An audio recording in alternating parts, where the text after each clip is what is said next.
പ്രിയമുള്ള കലാസ്നേഹിതരെ, നിങ്ങൾക്കെല്ലാവർക്കും നമസ്കാരം.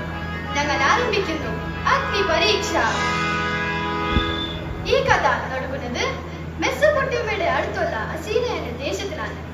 സമ്പന്നമായ ഭൂപ്രദേശം, മനസ്സിന് കുളിർ പകരുന്ന ദൃശ്യഭംഗിയുള്ള ദേശം അസീരിയ. അസീരിയ അസീരിയ അസീരിയ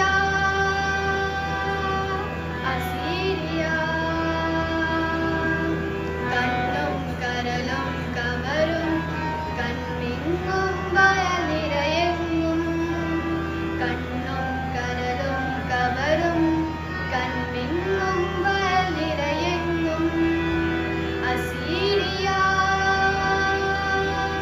അസീരിയ അസീരിയ അസീരിയ. പച്ച വിരിഞ്ഞു പടിഞ്ഞ പാടങ്ങളും പുൽമേടുകളും താൽവാരങ്ങളും മുന്തിരിത്തോപ്പും കാട്ടരുവികളും ആ നാടിന്റെ സൗന്ദര്യത്തിന് മാറ്റുകൂട്ടുന്നു.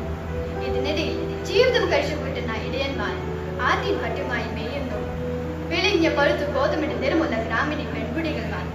ഇതൊക്കെ അസീരിയ നാടിന്റെ വരദാനങ്ങളായിരുന്നു.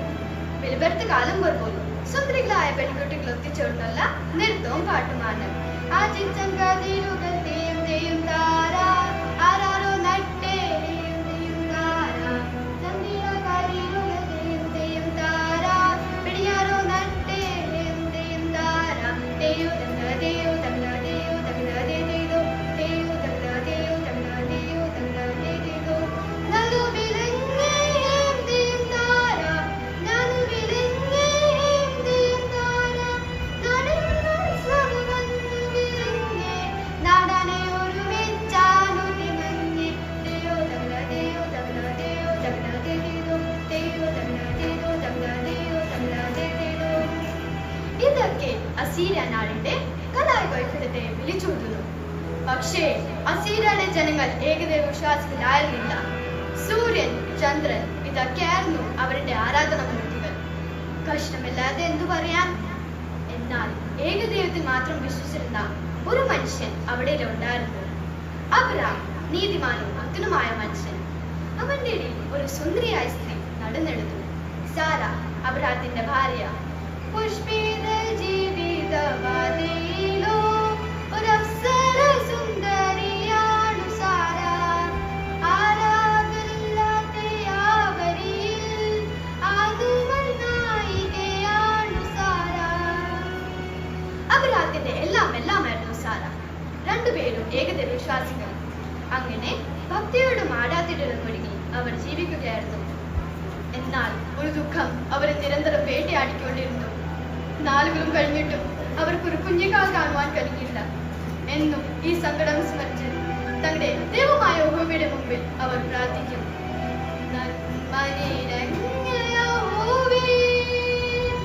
കൈവിടിയരുതേ നീ ഞങ്ങളെ, കൈവിടിയരുതേ നീ. കാരുണ്യസാഗരമേ ഞങ്ങളെ കാത്തരുളിടണമേ. കാരുണ്യസാഗരമേ ഞങ്ങളെ കാത്തരുളിടണമേ. പ്രാർത്ഥന കഴിയുമ്പോൾ സാര വിങ്ങിക്കരയുന്നു. ദൈവമേ, ഞാൻ എന്താ അപരാധമാണ് ചെയ്തത്? അറിഞ്ഞുകൊണ്ട് ഞാനൊരു തെറ്റുപോലും ചെയ്തിട്ടില്ല. എനിക്കൊരു കുഞ്ഞിനെ തരയില്ലേ? അങ്ങനത്തെ വേദന അറിയുന്നില്ലേ? സാര, സാര, നീ കരയാതെ, എല്ലാം മാറും. ദൈവം ഞങ്ങളെ രക്ഷിക്കും. അബ്രാം അത് പറഞ്ഞ് തീർന്നില്ല. എവിടുന്നോ ഒരു ശ്രേഷ്ഠമായ പ്രകാശം, ഒപ്പം ഒരു കനത്ത ശബ്ദവും. Abram, Abram. ശബ്ദം കേട്ട ആ പ്രകാശപരെ അബ്രാം ഭീതിയോടെ തുറച്ചു നോക്കി. എന്നാൽ അതിൽ മിഴുകത്തി നിൽക്കുവാൻ അദ്ദേഹത്തിന് കഴിഞ്ഞില്ല. വീണ്ടും ശബ്ദം ഒരുങ്ങി. അബ്രാം, നീ ഭയപ്പെടേണ്ട, ഞാൻ സർവശക്തനായ യഹോവയാണ്. ഇതാ ഞാനും നീയും തമ്മിൽ ഞാനൊരു ഉടമ്പടി ഉണ്ടാക്കും. നിന്റെ തലമുറയെ ഞാൻ വർദ്ധിപ്പിക്കും. നീ സകല ജനതകളിന്റെ പിതാവായിരിക്കും.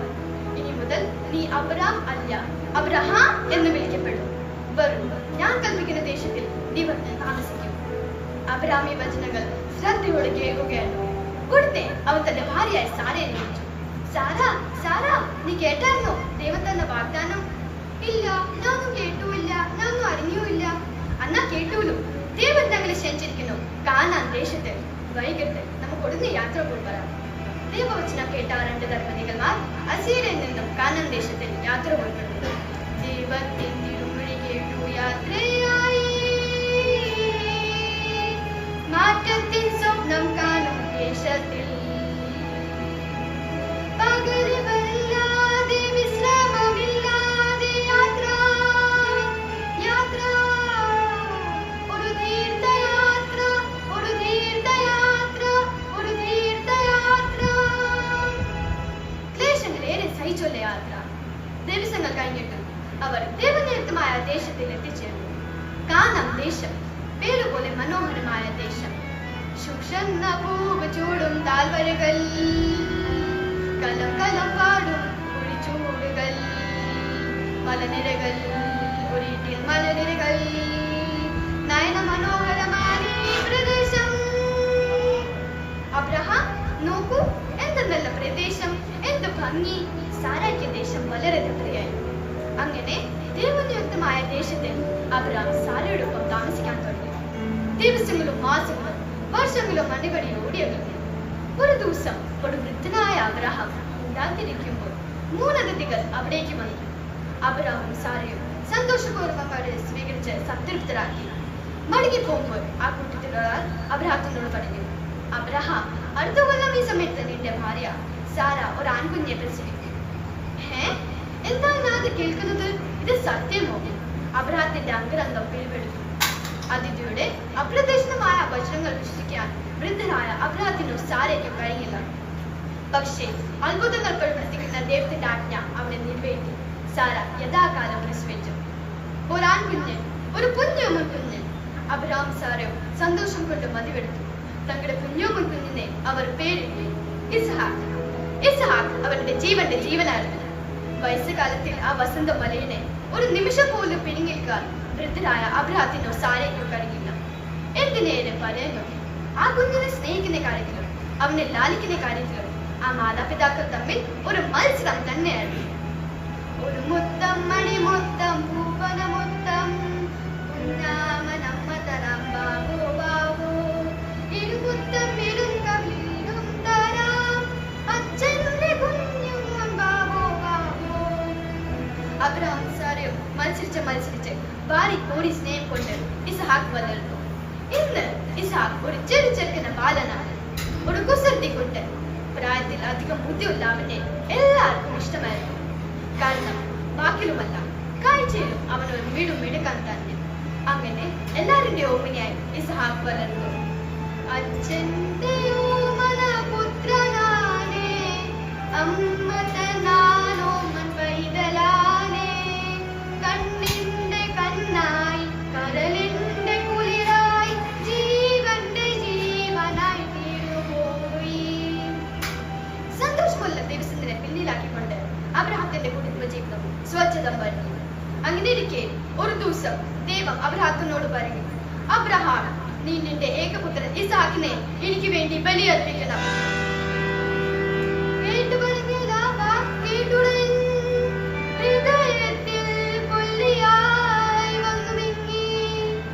വാടിത്തളർന്ന മുഖവുമായി കേഴുന്നു മാതാപിതാക്കൾ നിശ്ചയിച്ചതായി.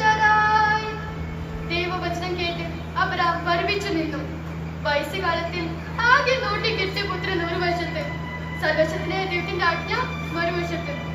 ഒന്നെങ്കിൽ തന്റെ പുത്രനെ തന്റെ കൈകൊണ്ട് നിഗ്രഹിച്ച് ദൈവത്തിന് അർപ്പിക്കുക, അല്ലെങ്കിൽ ദൈവത്തിന്റെ ആജ്ഞ ധികരിച്ച് പുത്രനോടൊപ്പം ചേരുക. ഏതാണ് ശരി, ഏതാണ് തെറ്റ്? മോനെ ഇസ്ഹാക്ക്, നിന്നെ ഈ കൈകൊണ്ട് വയ്യ, എനിക്ക് വയ്യ. അബ്രഹാം ഒരു ഉറച്ച തീരുമാനത്തിൽ എത്തിച്ചേരാനാവാതെയായിരുന്നു. പിന്നെ അവർ ഒരു ഉറച്ച തീരുമാനത്തിൽ എത്തിച്ചേർന്നു, ഇസ്ഹാക്കിനെ ബലിയർപ്പിക്കുക. അപ്പോൾ മനസ്സിൽ ദുഃഖമുണ്ടായിരുന്നു. കാരണം അച്ഛന്റെ ഓമന പുത്രനാണേ, അമ്മ തന്നാനോമൻ പൈതലാനേ, കണ്ണിന്റെ കണ്ണായി കരളിന്റെ കുളിരായി ജീവന്റെ ജീവനായി തീർന്നുപോയി. മോനെ ഇസാക്ക്, ഈ പിതാവിനെ ക്ഷമിക്കൂ കുഞ്ഞെ. അബ്രഹാം സാറ് കരച്ചിലോടെ കരച്ചല്ലോ. എങ്കിലും ദൈവത്തിന്റെ ആജ്ഞ നിറവേറ്റിയപ്പെട്ടു. അടുത്ത ദിവസം സൂര്യനത്തിന് മുമ്പ് തന്നെ ബലിക്ക് വേണ്ടിയായ വെടുപ്പുകൾ കറുത്തപ്പെടുത്തുകൾ കെട്ടിക്കൊണ്ട് അബ്രഹാം ഇസാക്കിനെ കൂട്ടി മല പോവാൻ തിരക്കുകയായിരുന്നു. ആ കാഴ്ച കണ്ട് ഒരാൾ നീരി കരയുകയായിരുന്നു. 10 മാസം നൊന്ത് പ്രസവിച്ച ആ അമ്മ സാര. മോനെ, എന്റെ കുഞ്ഞു മോനെ. അമ്മേ, അമ്മ എന്തിനാ കരയുന്നേ? അച്ഛാ, അമ്മ എന്തിനാ കരയുന്നേ? അബ്രഹാം ആശ്വസിക്കാൻ വാക്കുകളില്ലാതെയായിരുന്നു. പിന്നെ ഒട്ടും വൈകില്ല അവർ ആ മലയെ പോകാൻ യാത്ര പുറപ്പെട്ടു. 3 ദിവസം കഴിഞ്ഞിട്ട് അവർ ആ മലയുടെ അടിവാരത്തിൽ എത്തിച്ചേർന്നു. ബലിക്ക് വേണ്ടിയായ വെടുപ്പുകൾ ഇസാക്കിന്റെ പുറത്ത് കേട്ടുകൊണ്ട് അവർ മല കയറാൻ തുടങ്ങുകയായിരുന്നു. മല കീഴുമ്പോൾ ഇസാക്കിന്റെ മനസ്സിൽ ഒരു സംശയം. അച്ഛാ, ഞാനൊരു കാര്യം ചോദിച്ചോട്ടെ? പറയൂ ഇസഹാക്ക്. തീയും വാളും വിറകുമുണ്ട്, ബലി കുഞ്ഞാടിവിടെ പ്രിയ പിതാവേ. മിണ്ടുവാനാകാതെ മിന്നുന്ന കരളുമായി അബ്രഹാം നിൽക്കുന്നു സപ്തരായി. മകന്റെ ചോദ്യത്തിന് ആ പിതാവ് ഒരുവിധം ഉത്തരം നൽകി.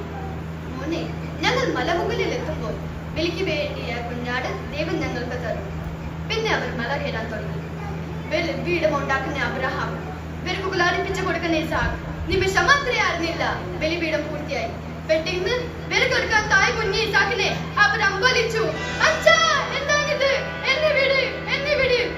അബ്രഹാം ആ കുഞ്ഞിന്റെ കർഷ കേട്ടില്ല. ആ കൈകാഗ്രഹം ബന്ധിക്കുന്നു. അവർക്ക് മനസ്സിലായി തന്നെയാണ് അച്ഛൻ ബലി കൊടുക്കുന്നത്. ഇസാക്കിന്റെ കർച്ചിൽ അവിടെ ഏഴ് മുറുകി. അച്ഛാ, എന്നെ വിട്, എന്നെ വിട്. അബ്രഹാം തന്റെ കൈവശമുള്ള കത്തി എടുത്തുകൊണ്ട് കുഞ്ഞിന്റെ ശിരസിനെ ലക്ഷ്യമാക്കിക്കൊണ്ട് മുകളിലേക്ക് ഉയർത്തുന്നു. പെട്ടെന്ന് ഒരു കനത്തമായ ശബ്ദം. അബ്രഹാം, അനേകമരുതേ അബ്രഹാം, ആ ഉമ്മൻ കുഞ്ഞിനെ കൊല്ലരുതേ, കൊല്ലരുതേ, കൊല്ലരുതേ.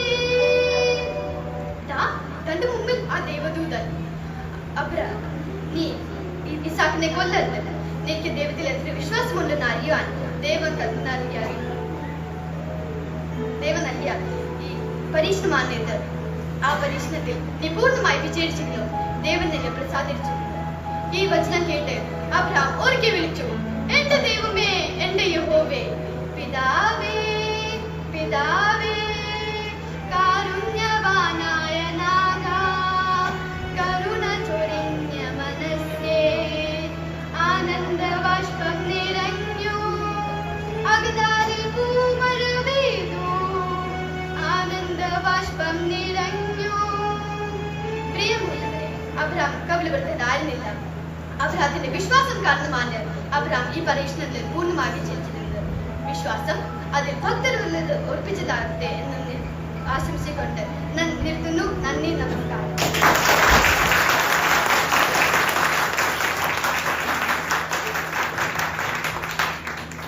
Thank you Jasnet. വളരെ നന്നായി മലയാളമൊക്കെ കാണാതെ